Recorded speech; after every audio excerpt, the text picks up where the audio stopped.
Ladies and gentlemen, I want to welcome you to the Salty Pastor, and today we once again have a special guest alongside Dr. Douglas Peake, and that would be Zac Peake, Pastor Doug's firstborn son. I am Jesse Mayer, newly minted Lord of Glencoe. So if you missed that on Tuesday, go back there and check that out. And we are in the middle of a series titled Essential. With everyone being told whether or not they're essential by society, we wanted to ask the question, what is truly essential in life? What does God say is essential? Zac's going to be preaching from the 5th chapter of Ephesians this Sunday, and the topic's going to be on why is marriage essential? Yeah, I'm really excited for it. It's going to be a lot of fun. It's always fun being up on stage and proclaiming God's truth. Last Tuesday, we dug into kind of what the Bible reveals to be the goal of relationships and what the goal and the desired behaviors are for between men and women in a marriage and covenantal relationship. We talked about how what the Bible calls marriage, it predates nearly everything. It's introduced the end of the 1st chapter of Genesis, the beginning of the 2nd. That's where it comes in. It predates the fall. It predates religion and Judaism. It predates nearly everything in the Bible. It's something that God gave us. It's one of the first things that he gifted to us here on earth. We talked about how if it's built on the foundation of a covenant, if it's built on Christ himself, it can be the most amazing, beautiful, and joy-filled relationship a human will have outside of their relationship with Christ. We talked about how it's excellent for men and women and children. Again, it's an institution. It's a thing that God gave us for us. God didn't need us to be married. He gave it to us because it helps us. And that's one of the reasons why we are talking about it as essential. And then we talked about in Ephesians chapter 5, Paul writes, and he shows us what a great marriage looks like. And he shows us that a great marriage is the closest thing to how Jesus loves his church and by extension loves us. However, sin entered into the world after God gave us marriage, which it's interesting to note that because it means that marriage was something made for paradise that has been corrupted. It's been tainted in our current world, and that can make it really hard to have a wonderful and a healthy marriage in today's world. And that seems to be the case today. So many people are struggling to enjoy their relationships with their spouse. Pastor Doug, why is it so hard to experience the joy and beauty of marriage in today's society? Well, I think two really big social shifts have happened, particularly in America, and they've really impacted us a lot. I believe philosophical ideas take root. Those ideas become values. Those values drive behavior, and then we reap the harvest of that. So the first thing is that there was a technology that was introduced in the 60s, and it was a revolutionary technology, and that was oral birth control, oral contraception, and otherwise known as the pill. And this launched the sexual revolution. It just exploded in the 60s. And what's fascinating is my thesis is that the sexual revolution actually hurt guys more than women, which sounds strange because guys were the most jazzed about the pill, right? They were the most jazzed about it. But what it did is it freed guys from the commitment of a sexual relationship. And so it could be divorced from a procreative act with God. So this is what I mean by this, and that is that men in general tend to focus on things. So like they're interested in objects and numbers and things and mechanical stuff. Not all, but in general, this is, basically psychology 101. And women are predominantly interested in people and relationships, right? So what happened is that we were created in the image of God, and as Zac pointed out, this marriage relationship existed before the fall. And so in the Garden of Eden, Adam and Eve were invited with God to create life. See, a lot of people miss this point. And that is that when they become one and the two shall become one flesh, this was before the fall, right? Before the sin came in. So they were, in that moment, God was saying, you and I are going to create living souls together. So that's the one thing where we create with God. And so when the sexual revolution came in, what it basically did is it said, guys, you're not co-creators with God anymore. You're just driven by sex. And so go have fun. And that's the way boys think. Boys think, oh, wow, let's go. It's like going in a candy store. All I want to do is eat candy. You look at the archetypal stories that were a part of our history, like Pinocchio, right? What does he do? He goes to the island, of what is it? It's not Lost Boys. That's Peter Pan. I keep thinking Peter Pan. Well, and I wanted to say Misfit Toys, but I think that's Rudolph. That's Rudolph. Man, we need to get our archetypes. There's too many islands, man. But the Pied, the Pied Piper, comes in the story of Pinocchio and leads the boys to this place of perpetual fun, right? And what do all the boys turn into? Donkeys. Right. So they turn into donkeys. And when in that archetype, that basically means is that you're not a man, you're a jackass. And that's what is happening in our world today. See, it's Salty Pastor. And we had the Salty Sun on Tuesday, so I think it was time to So sexual revolution has hurt guys more than women because it freed them from their highest calling. And that is, men are called to build, they're called to protect, they're called to create. And when men are engaged in that endeavor, they become incredible human beings. But if you free them from commitment, you free them responsibility, you free them from creation and free them from building, guess what? They are reduced to their basic physical drives, and their spiritual soul is dry as a desert. And this is really the problem in porn, is that, you think you're drinking from a fire hydrant, but in reality, you're drinking salt water.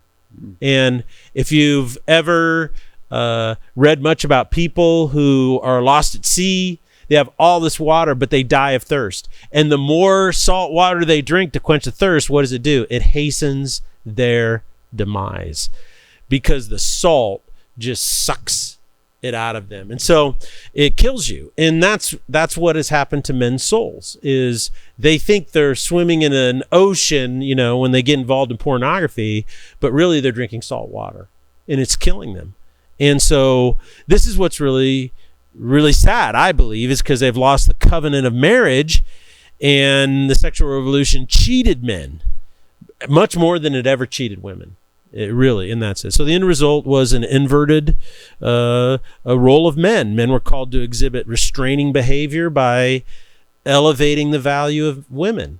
This is the whole notion of honor and chivalry and responsibility. All those things were accepted by men. And when men accepted those things, they became incredible men, incredible leaders, incredible adventurers. Men were just awesome and incredible. And that's been lost. Why? Because honor is dead, and chivalry is dead, and creativity is dead.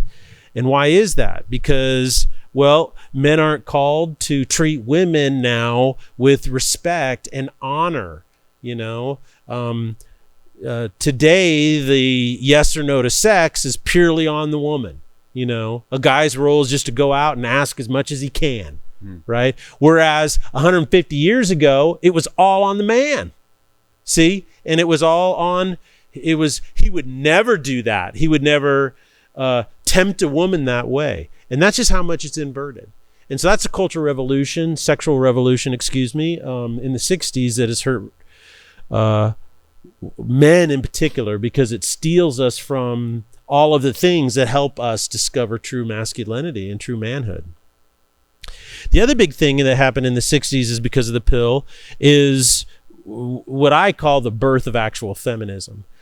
Now, what's salty about this is that today's feminists all say, well, feminism started back in the 1800s with women's suffrage and the temperance movements, and they call that first wave feminism. And then the right to, suffrage was the right to vote.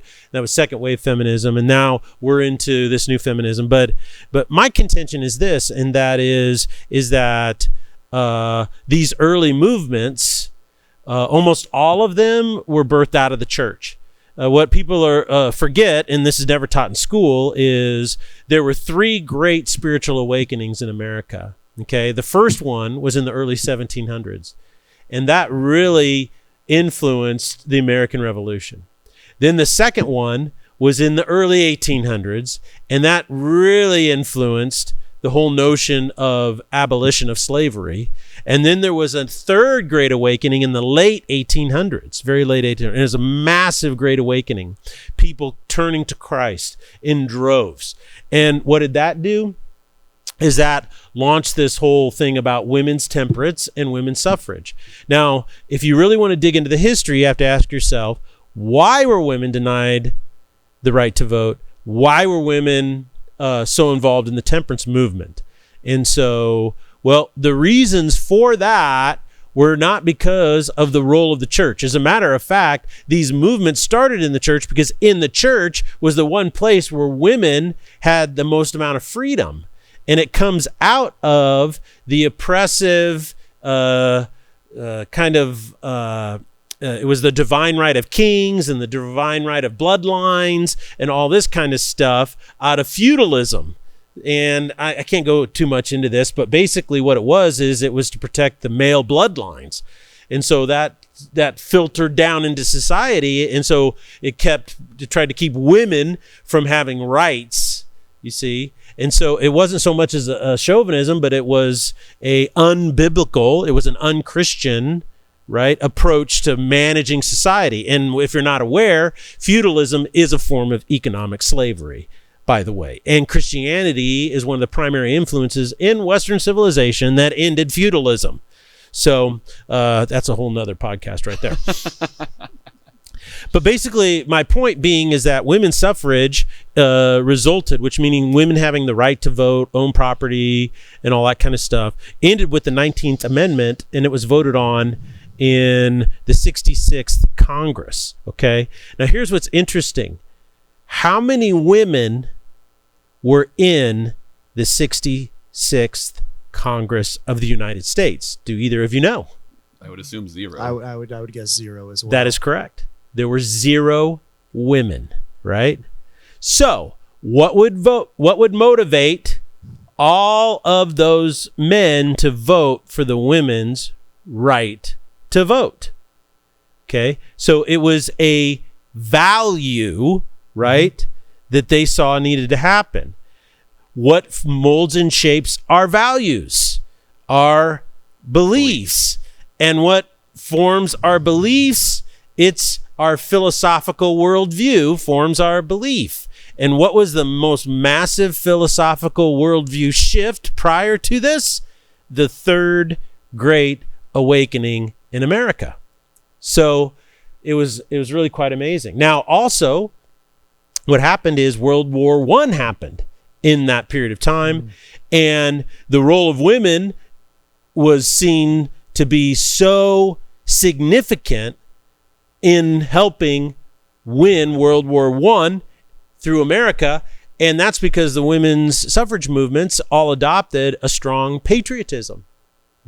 And so these things coalesce. Now, you'll hear about World War I and the changing role of women, but you'll never hear about the Great Awakening and its influence on adopting this new value. So because of that, in my opinion, is that what we know as feminism today was birthed in the 60s, so much so. And what's really fascinating about it is feminism since the 60s has made a partnership with the Frankfurt School of Social Theory, which we've talked about before. Once or twice. Yes. Once or twice. And their partnership was basically that there was an emphasis that women don't need men. You know, Gloria Steinem in the 70s had a famous saying. She said, a woman needs a man like a fish needs a bicycle. And so this was very early on a very anti-male movement, right? And it started very benignly, you know. But today, one of its primary tenets is toxic masculinity. And the reason why this is a problem is because in a postmodern deconstruction thing, we're redefining terms, and this is how it works. It starts off with the really benign, and that is you see a man, and for whatever reason, he is violent towards his wife, right? He abuses his wife. And so feminists say, well, see, that's toxic masculinity. And the emphasis at that time was, well, it's because he's a male that he did this. Well, the biblical worldview says, no, it's not because he's male. It's because he's sinful. Sin is what causes this. You see, domestic violence is that. It's violence. Right. But by saying that, well, because then the contention was, well, only males commit domestic violence. Well, talk to any cop on the street who has to answer domestic violence calls, and they'll tell you right up front. It says, no, there's a lot of women that are pretty healthy with the frying pan. You know, they get mad and you put drugs in that. And so the issue with domestic violence is sinful behavior of human people. So the emphasis isn't on masculine or men. And so what happens, though, is then over time, everything that's masculine is then called toxic. You see, so it's associated with the fact, well, that's maleness. And here's something that I hear really today that I think is really, really detrimental to boys. And that is this, is that women say, I want to raise a sensitive boy who's in touch with his feelings, you know? And I'm like, yeah, that is the most misguided thing I have ever heard. Because what you're assuming as a female, that he is going to deal with his emotions in the same way that a female does, okay? And I'll tell you this much, is that when guys let their feelings out of control, that is a disaster. It's an absolute disaster because they're prone towards violence, their anger, they'll erupt as volcanoes. What I did with my boys, very different from my daughter, and that is that your feelings are real, your feelings are strong. Don't deny that you have feelings, but learn to control your feelings.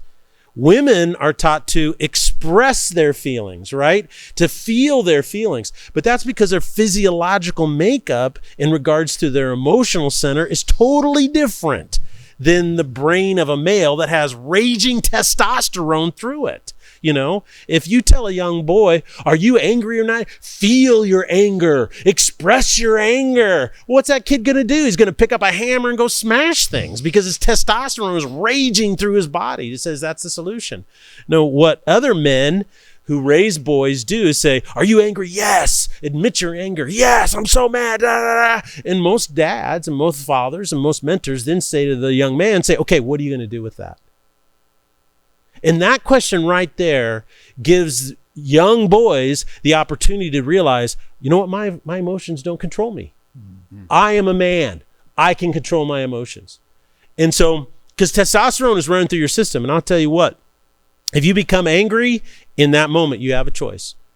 And I'll tell you what, a lot of young boys today choose to let their anger fly, and that is never good. Okay, so that's not an issue of masculinity. That's an issue of sin and how do men control the temptation of sin in their life different than women. So it's not a denial of feelings. It's not a denial of emotions. It's just a different approach on how do you deal with and manage them. See? And right now you have all these women that are trying to raise boys to be girls. And that just doesn't work. It's a denial of the way God created them. So a few years back, there was, which in my book now, that means probably 10 years, not 3 years. few years kind of blend together. They all This could have blend been together, 25 yeah. years ago. It could have been yesterday. There was a young couple. They came to our church. The guy, he was a really nice guy, pretty laid back. He's kind of quiet. His wife was super smart, super sharp, and she was involved, I don't know, in healthcare, advocacy, or I can't remember what it was, but she was a lot more outgoing, sanguine personality, but she was very strong, very opinionated, and they came to faith, and they were kind of growing, and I got up, and because I've been talking about this for over 10 years now, that it's not good to buy into, as I've said before, whether it's racial or any type of group, when we buy into group identities and we pick groups over one group or another, it's not healthy. And so I talked about how saying, look, let's not use the term toxic masculinity, because that communicates to young boys that just being a man is toxic, and I don't think that's healthy for them at all. Sin is toxic. Boys are not toxic. Girls are not toxic. Sin is toxic. Right. And so let's get our terminology right. And so I talked about that, and she came up to me and she says, well, I'm a feminist, and you don't understand what feminism is. And I said, I probably know more about feminism than you do. And she said, well, You Webster's didn't say defined. that, did you? Yeah. Oh boy. Okay. That's I'm being honest. That's she, because she came The at me strong. salty and I said, pastor, The salty everyone. I pastor. just Before don't we think had you the understand. podcast. I know more about it than you do. And she says, all it means is that women and men should be paid equal for equal work. And I said, well, first of all, nobody disagrees with that. She goes, yes, they do. And I go, tell me who. Tell me who's marching down the street. Yeah, screaming, they don't deserve more money. Yeah, and who? And my point isn't that we shouldn't work towards more equity in situations. That was my point. My point is that what people do all the time is they create a straw man, and this in logic is a fallacy. You say somebody believes that when they don't believe that, and then you can easily tear it down.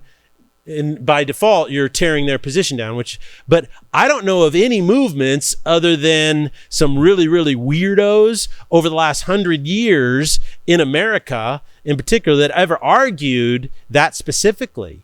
Now you might, you could point to some very small anecdotal evidences where you had old boy networks that would get together and try to do things. But in general, the position of the church has pretty much not only been that form of equal value, but equal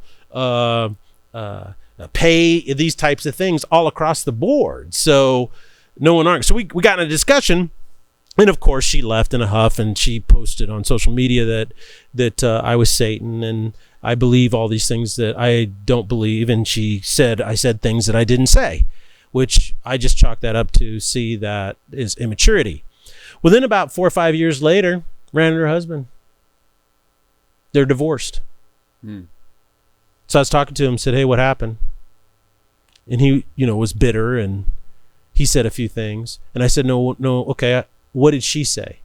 He said, well, she doesn't respect me anymore. She needed somebody she could respect. And I said, do you think that was the issue? And he said to me, no, she's just not a happy person. There's a professor at Boise State University, and boy, he has done some top-notch work. And he wrote an article that just came out, a big essay, and it was titled that The False Science of Feminism. And he said the data is in, and that is women are not happy. And just listen to some statistics of what's happened right now. He said after the feminist takeover of our culture, women are more depressed than they previously were. A 2017 meta-analysis. A meta-analysis is when they go through all of these studies, and try to find patterns. Found that 10% of all women are depressed, only 5% of men are. The gap is counterintuitively, the author suggests, because bigger in countries that emphasize sexual equality. So the more they emphasize sexual equality, the more women are depressed than men.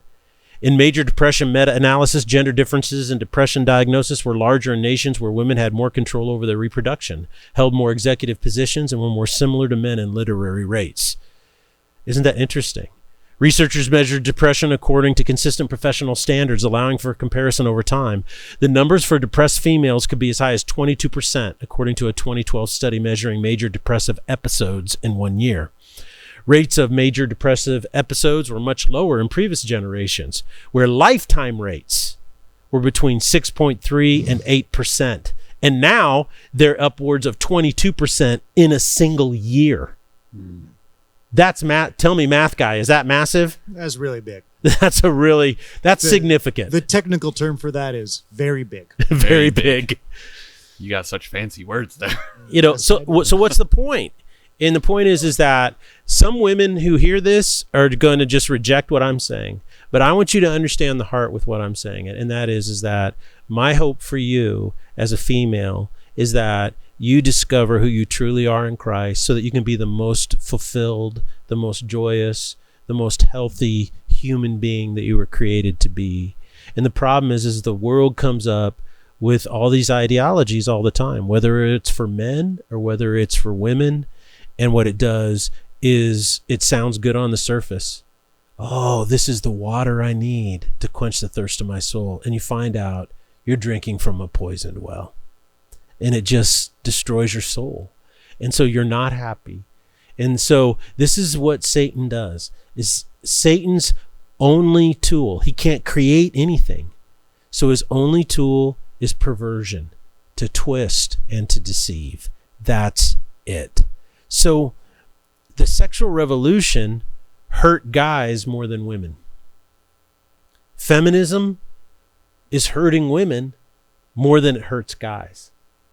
And so I think that's why being married is so hard today, because women are coming at it. You need to treat me like an equal so that I'll feel affirmed. And then that doesn't work. So the problem is obviously his fault, right? Men come at it from the perspective that sex is sex.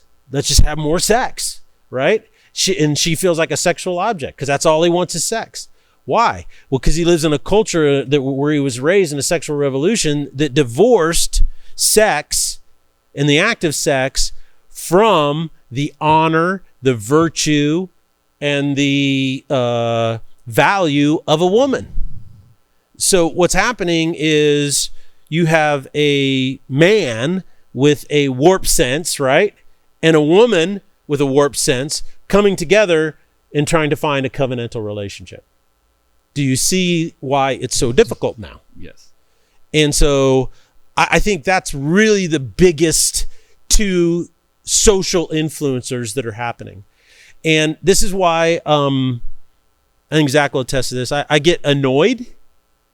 I don't just get sad. I get annoyed when churches jump on bandwagons and try to pick these things up and run with them, because then they just reinforce these paradigms, these ways of thinking that end up continuing the outcome that people are getting.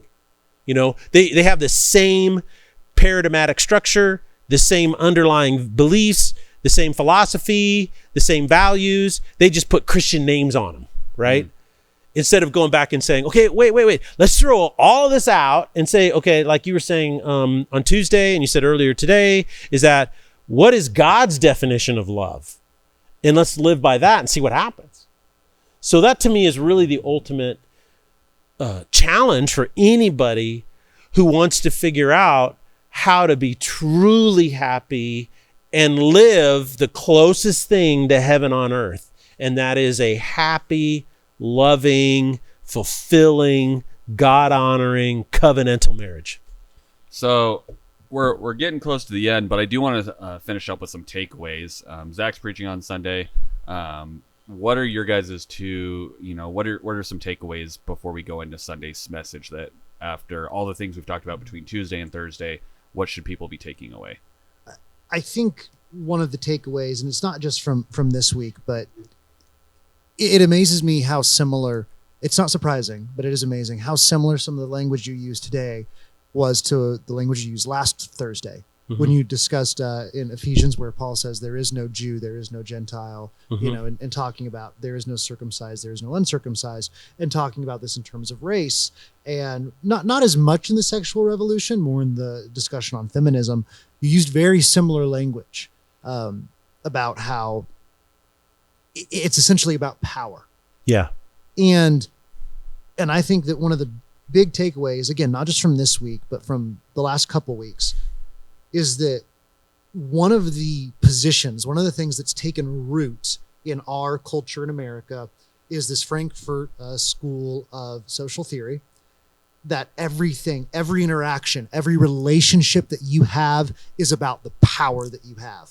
Yeah. And that is the complete opposite of what Jesus taught us. Yeah. Jesus did not come here for power. Jesus did not come here to show his power. Is it in Philippians that it says that he lowered himself? Yes. Or he emptied himself of all power. He gave all power up. And he did not seek equality with God. That's correct. Yeah, exactly. And Jesus was here. He divorced himself from power. It was a purposeful choice. And when we view our relationships, whether it be relationships across racial lines or across ethnic lines, or whether it be a relationship with your spouse, if you view that as a relationship of power and you think in terms of how, if you're a guy and you think in terms of how much sex can I have with my wife? If you're a woman and you think in terms of, well, how much power do I have in this relationship because I need to be equal in terms of power, that destroys relationships. Like you said, power is poison to relationships, because Jesus' love does not involve power. Jesus came here, and the most powerful thing that Jesus did, one of them, was wash his disciples' feet. It was to lower himself to the lowest level of servitude in their culture, and to do it for the men who were supposed to be following him. And so I would say one of the biggest takeaways is, whenever you have a thought in your marriage, whether it be positive, whether it be negative, whenever you're thinking of a behavior, I would encourage you to step back and think, am I seeking power here?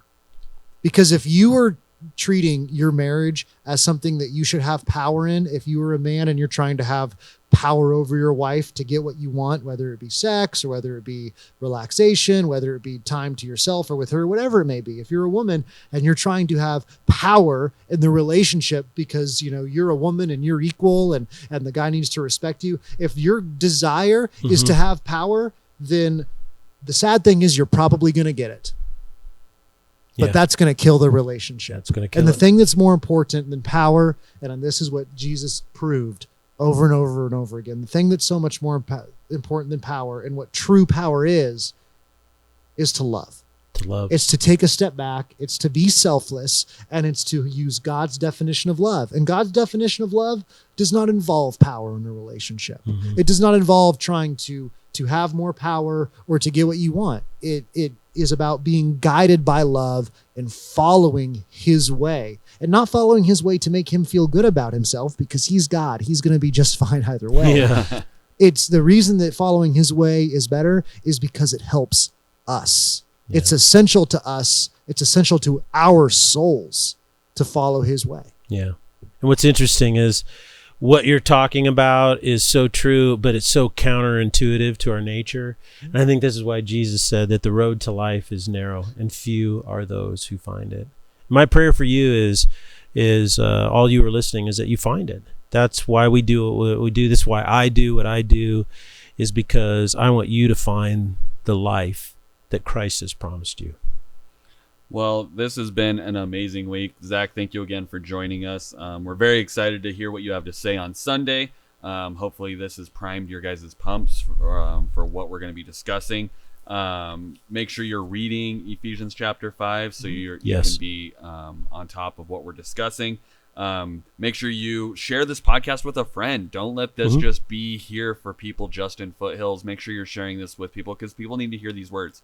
This is so counterintuitive to what we're taught in school, what people believe in general, and it's warping everyone's sense of what a real marriage is. So share this podcast with people that you care about, or even people you don't care about, because we should be loving everybody. So. And I will put the link for that article with all the data from BSU. Yeah, so you can throw it in. Perfect. That'll be in the show notes. Yeah, show notes. Thank you guys so much for joining us. Please tune in Sunday so that you can listen to the sermon, and we will see you next week. Blessings. Bye, everyone.